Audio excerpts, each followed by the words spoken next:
Media మిత్రులందరికీ కూడా నమస్కారం. మొన్న జరిగినటువంటి ఒక బాధాకరమైనటువంటి విషయం, ఆంధ్రప్రదేశ్ రాష్ట్ర హోంమంత్రి మా సోదరి అనిత గారి మీద అనుచిత వ్యాఖ్యలు చేసినటువంటి, గతంలో పనిచేసినటువంటి ఐటీ శాఖ మంత్రిగా అవగాహన తత్వం లోపించినటువంటి వ్యక్తి గుడివాడ అమర్నాథ్. ఈరోజు మీరు వ్యవహరిస్తున్నటువంటి తీరు రాష్ట్ర ప్రజలందరూ కూడా చూస్తూ ఉన్నారు. ముందుగా నేను అనిత గారి గురించి 2 మాటలు చెప్పాలి. ఒక సామాన్యమైనటువంటి దళిత కుటుంబంలో పుట్టి, ఒక సామాన్యమైనటువంటి టీచర్గా బాధ్యతలు సేకరించి, తర్వాత రాష్ట్ర రాజకీయాల్లోకి అడుగుపెట్టి ఎవరి సహకారం లేకుండా ఆవిడి కష్టంతో ఒక శాసనసభ్యురాలుగా, పాయకరావుపేటకి శాసనసభ్యురాలుగా ఎన్నుకోబడి ఆంధ్రప్రదేశ్ రాష్ట్ర మహిళా అధ్యక్షురాలుగా, అంతేకాకుండా ఒక పాలిట్ బ్యూరో సభ్యురాలుగా, అంతేకాకుండా ఈరోజు రాష్ట్ర హోంమంత్రిగా, అంటే ఒక సక్సెస్ఫుల్ లైఫ్ని తీసుకుంటూ మహిళా లోకానికి ఒక ప్రెస్టేజ్ ఇష్యూగా ముందుకు వచ్చినటువంటి వ్యక్తి మా సోదరి అనిత గారు. ఈరోజు 43,000 ఓట్లు మెజార్టీ, అంటే ప్రజల ఆదరణ పొంది ఈరోజు పాయకరావుపేట శాసనసభ్యురాలుగా అయినటువంటి వ్యక్తిని పట్టుకొని గుడివాడ అమర్నాథ్ అన్నటువంటి వ్యక్తి మేకప్లు కేజీ వస్తుంది పుట్టి అని చెప్పి మాట్లాడుతున్నటువంటి అవగాహన లోపంతో మాట్లాడుతూ ఉన్నాడు. ఈరోజు నేను ఒకటే అడుగుతా ఉన్నాను, గొడ్డల పార్టీ అధ్యక్షుడు జగన్మోహన్ రెడ్డి మహిళల పట్ల ఉన్నటువంటి జీవిత చరిత్ర ఏంటో ఒక్కసారి నేను వివరిస్తాను. జైల్లో ఉన్నప్పుడు చెల్లిని ఏ విధంగా రాజకీయ స్వలోభాల కోసం ఆవిడ్ని వాడినటువంటి పరిస్థితి మనం చూసాం. కనీసం ఎమ్మెల్యే సీటు కూడా ఇవ్వకుండా పక్కన పెట్టినటువంటి పరిస్థితి మనం చూసాం.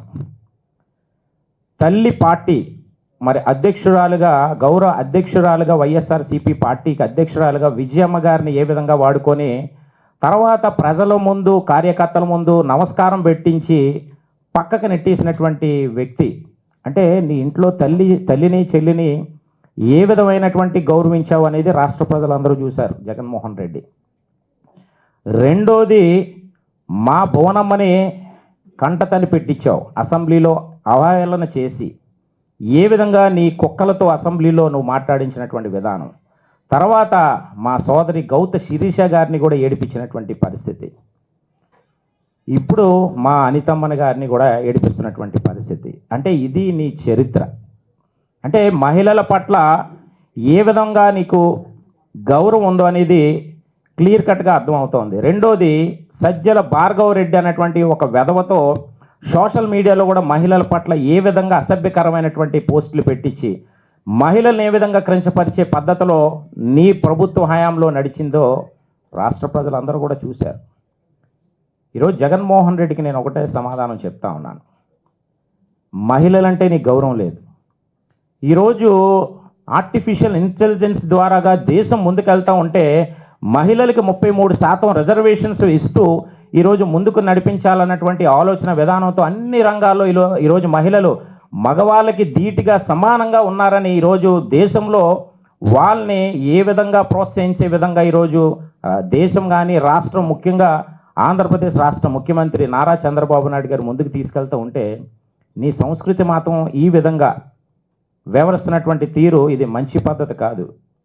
ఈరోజు నేను గుడివాడ అమర్నాథ్కి ఒకటే నేను చెప్తా ఉన్నాను, అమర్, నీకు నాకు చాలా సంవత్సరాలు బట్టి సన్నిహితం ఉంది. నువ్వు బచ్చగడువు నా దగ్గర రాజకీయాలు రాకముందు.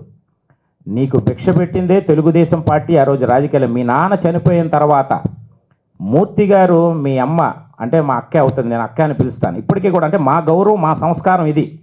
గుడివాడ నాగమణి గారు నేను అక్క అని పిలుస్తాను, వాళ్ళ ఇంట్లో సన్నిహితంగా ఉన్నటువంటి వ్యక్తినప్పుడు. కార్పొరేటర్ స్థాయి నిన్ను చేస్తే రాజకీయ భిక్ష పెట్టింది తెలుగుదేశం పార్టీ. తర్వాత నువ్వు ఎవడవు అని చెప్పి కుర్రోడు పర్లేదు బాగా ఉన్నాడు అన్నటువంటి ఆలోచనతో ఆ రోజు ఉన్నటువంటి నీ జగన్మోహన్ రెడ్డి నిన్ను పార్టీలోకి తీసుకొని నీకు గౌరవం ఇచ్చారు. అంటే ఎక్కడి నుంచి నీకు నీ రాజకీయ భవిష్యత్తు స్టార్ట్ అయింది? ఇది గమనించాలి. నీ ఇంట్లో అక్క ఉంది రేఖ, నాకు తెలుసు కదా. మరి మీ రేఖ కానీ మరి అనుష నీ వైఫ్ కానీ మరి మేము అలాగా తప్పుడుగా మాట్లాడితే ఎవరన్నా సరే సహించగలరు? అది విజ్ఞతతో మాట్లాడాలి. నేను అడుగుతా ఉన్నా, నీకు లాస్ట్ టైం కూడా నేను సవాల్ విసిరాను. ఇన్ఫర్మేషన్ టెక్నాలజీస్కి కూడా స్పెల్లింగ్ చెప్పలేనటువంటి నువ్వు ఈరోజు నువ్వు మాట్లాడుతూ ఉన్నా అంటే రాజకీయ స్వలోభాల కోసం. ఈరోజు ఏంటంటే మీ మనుగడ రోజు రోజుకి గ్రాఫ్ తగ్గిపోతూ ఉంది. జగన్మోహన్ రెడ్డి మనుగడ ఈ రాష్ట్రంలో పోతూ ఉంది. ఏదో ఒక అలజడి సృష్టించి గతంలో కూడా నేను మేనమావని ఎస్సీ ఎస్టీలకి దళితులకి గిరిజనులకి అని చెప్పుకొని ఆ రోజు కూడా దళితులను డోర్ డెలివరీ చేసి దళిత డాక్టర్ని హత్య చేసి ఏ విధంగా దళితుల మీద కక్ష పెట్టుకొని పొట్టను పెట్టుకున్నావో అదే రిపీట్ చేస్తూ ఉన్నారు మా ప్రభుత్వంలో కూడా. ఇప్పుడు నువ్వు చేస్తుంది ఏంటంటే దళిత మహిళా హోంమంత్రిగా ఉన్నటువంటి అనిత గారిని కూడా కించపరిచే విధంగా ఈరోజు నువ్వు వ్యవహరిస్తున్నటువంటి తీరు. మా సంస్కృతి ఈరోజు ఆర్టిఫిషియల్ ఇంటెలిజెన్స్, అంతేకాకుండా ఈరోజు ఒక ఐటీ హబ్గా ఈరోజు మేము చేస్తుంది ప్రజలకి సేవ. ఎవరైతే యువకులు ఉన్నారో నిరుద్యోగులుగా ఉన్నటువంటి వాళ్ళకు ఉద్యోగ కల్పన చేస్తూ ఈరోజు మేము ముందుకు వెళ్తూ ఉన్నాం. కానీ ఈరోజు మీరు వ్యవహరిస్తున్నటువంటి తీరు మహిళల్ని కించపరిచి, గతంలో కూడా మనం చూసాం అసెంబ్లీలో మాజీ మంత్రిగా ఉన్నటువంటి మరి మా సోదరి పీతల సుజాత గారిని కూడా అవహేళన చేసినటువంటి ఆ రోజు రోజా, ఆ రోజు కూడా మహిళతోనే నువ్వు క్రంచపరిచే విధంగా ఆ రోజు కూడా వ్యవహరించినటువంటి తీరు ఈ మానుకోండి మీరు. ఇంకా ఈ విధమైనటువంటి పరిస్థితిలో వెళ్ళడం అనేది ఇది మంచి పద్ధతి కాదు. నీ పార్టీలో ఉన్నటువంటి సంస్కృతి 5 సంవత్సరాల కాలంలో అవంతి, చామంతి, బంతి, పూబంతి మరి ఇవన్నీ ఉన్నాయి కదా. ఇవన్నీ గంట అరగంటలో ఒక గౌరవ గోరెంట్ల మాధవ్ న్యూడ్ వీడియోలు బట్టలు ఇప్పుకొని, అంటే ఇది మీ సంస్కృతి. మా సంస్కృతి ఏంటంటే మహిళలకు గౌరవించడం, మహిళలకి సమాన హక్కు కలిగించడం. ఈరోజు 33% వాళ్ళకి ఏదైతే రావాల్సినటువంటి హక్కు రిజర్వేషన్లో ఈరోజు కల్పించడం, వాళ్ళకి ముందుకు నడిపించే విషయంలో ఈరోజు మేము ముందుకు తీసుకెళ్తూ ఉంటే ఈరోజు మీరు చేస్తున్నటువంటి చేష్టలో ఈ మంచి పద్ధతి కాదు. నేను అమర్కి నీకు వార్నింగ్ ఇస్తా ఉన్నాను అమర్. నేను ఇది చెప్పడం కాదు, this is I'm giving a warning to you. ఒళ్ళు దగ్గర పెట్టుకొని కొవ్వెక్కి నీకు బాగా మదం ఎక్కి కొట్టుకుంటావు అన్న అమర్. నీకు అనకాపల్లిలో నడ్డు మీద తంతే గాజువాకలు వచ్చి పడ్డావు. గాజువాకలో 94,235 మెజార్టీ ప్రజలు ఇచ్చి నిన్ను గుడ్డలు ఇప్పేస్తే సిగ్గు లేకుండా ఈరోజు మళ్ళీ చోడవరంలో వెళ్ళి పడ్డావు. ఒరే నీకు అసలు కనీసం నేను I don't want to spell your name also Amar. So being uneducated, the way you're speaking, all the country was seeing about you. అంటే నేను మాట్లాడుతున్న ఇంగ్లీష్ నీకు అర్థం అవుతుందో కూడా నాకు తెలియదు. ఎందుకంటే the way you speak in about in front of the media also everybody was laughing. Information technology means you doesn't spell the name also. That is your character Amar. ఈరోజు నేను మాట్లాడుతాను, వీఆర్ ఎడ్యుకేటెడ్స్, మాకు ఒక సభ్యత సంస్కారం ఉంది. ఈరోజు ఖచ్చితంగా నేను ఒకటే చెప్తా ఉన్నాను, నీ ఇంటిని కూడా ముట్టడించే రోజు దగ్గర. అయినా నిన్ను ఇంత హైలైట్ చేయాల్సినటువంటి అవసరం మాకు లేదు. కానీ మహిళలు అనేది ప్రతి ఒక్కరిని కూడా ఎవరన్నా అంటే మాత్రం ఊరుకునే ప్రసక్తి లేదు. ఈరోజు మీ ఇంట్లో అమ్మ కానీ, మీ ఆవిడ కానీ, మీ అక్క కానీ, నీ కుటుంబ సభ్యులందరినీ కూడా మాట్లాడితే ఊరుకుంటావు నువ్వు అమర్? జగన్మోహన్ రెడ్డికే లేని సంస్కారం. ఎందుకంటే తల్లిని చెల్లిని వదిలేసినటువంటి ఒక బేవర్సోడు జగన్మోహన్ రెడ్డి. అలాంటి బేవర్స్ మా ఒక కంపెనీలో బేవర్స్ నా కొడుకులే ఉంటారు. అంటే ఈ మాట మాట్లాడడానికి నాకు సిగ్గుగా ఉంది. ఎందుకంటే మాకు ఒక క్రమశిక్షణ, ఒక పద్ధతి తెలుగుదేశం పార్టీలో ఉంది. కానీ మీ పద్ధతిలోనే మేము మాట్లాడితే దానికి ఒక క్లారిటీ ఉంటుందని ఈరోజు ఈ మాటలు మాట్లాడడం కూడా మాకు అసహ్యం వేస్తుంది. ఎలాంటి మాటలు మాట్లాడడం కూడా.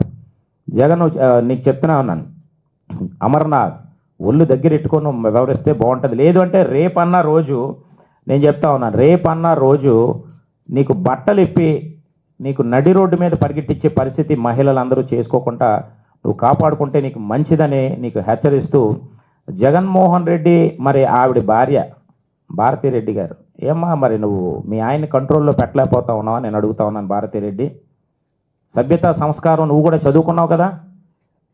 ఈరోజు మేకప్ల కోసం అంటే మరి నువ్వెన్ని మేకప్ కిట్లు మరి వాడుతూ ఉన్నావు? నీ పిఏ ద్వారాగా నువ్వెన్ని మేకప్ కిట్లు రప్పించుకొని నువ్వు వాడుతూ ఉన్నావు? మేము అనలేక మగవాళ్ళగా మాకు సిగ్గేస్తూ ఉంది, మాకు అడ్డొస్తూ ఉంది, సంస్కారం అడ్డొస్తూ ఉంది ఇలాంటి మాటలు మాట్లాడడానికి. ఇది మంచి పద్ధతి కాదు. నేను ఒకటే తెలియజేస్తూ ఉన్నాను, ఈరోజు మీ ఉనికిని కోల్పోతూ ఉన్నారు కాబట్టి ఇలాంటి దుశ్చర్యలకు పాల్పడుతూ రాష్ట్రంలో ఏదో ఒక అలజడి సృష్టిస్తూ ఏదో ఒకటి విధ్వంసాలు చెయ్యాలి, ఏదో ఒకటి ఎలాంటి పరిణామాలు ఎదుర్కొనే పరిస్థితికి తీసుకొస్తా ఉన్నారు. కానీ ప్రజలు చూస్తూ ఉన్నారు అమర్, నీకు నీ రాజకీయ భవిష్యత్తు నేను ఇప్పుడు చెప్తా ఉన్నాను, రాసుకో. నువ్వేదో 2029లో మళ్ళా నేనేదో సీన్లోకి వస్తామని అనుకుంటా ఉన్నారు. వైఎస్ఆర్సీపీ అన్నటువంటి పార్టీ మూతపడిపోయే రోజు దగ్గరలో ఉంది. ఇది గుర్తుపెట్టుకో. నీ రాజకీయ భవిష్యత్తు, నీ రాజకీయ చరిత్ర కూడా ఈ రోజుతో ఇది క్లోజ్ అయిపోయింది అమర్. నువ్వేదో అనుకుంటా ఉన్నావు కాబట్టి నీకు హెచ్చరిస్తా ఉన్నాను. ఖచ్చితంగా బేషరతుగా నువ్వు అనిత గారికి క్షమాపణ కానీ చెప్పకపోతే మిందిలో నువ్వు ఎక్కడైతే ఉంటా ఉన్నావో నీ ఇంటిని మహిళా లోకం అంతా కూడా చుట్టుముట్టి అవసరమైతే నిన్ను మెడ పట్టుకొని లాక్కొచ్చి క్షమాపణ చెప్పే రోజు దగ్గరలో ఉంది. నువ్వు ఖచ్చితంగా క్షమాపణ చెప్పకపోతే అదే సీన్ రిపీట్ అవుతుందని నేను హెచ్చరిస్తా ఉన్నాను. Thank you.